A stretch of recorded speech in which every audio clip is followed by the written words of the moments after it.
How to use Wise with QuickBooks or Xero. Want to simplify your accounting?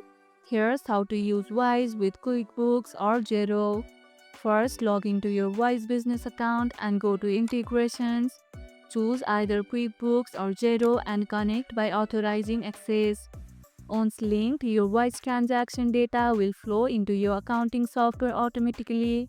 This helps you keep your books accurate and up to date without manual entry. Regularly review sync transaction to ensure accuracy.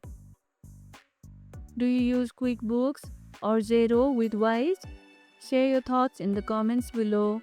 And that's how you can use Wise with QuickBooks or Xero. And if this video helped, hit the like button, share it, subscribe, and leave a comment. Thanks for watching, and I'll see you in the next one.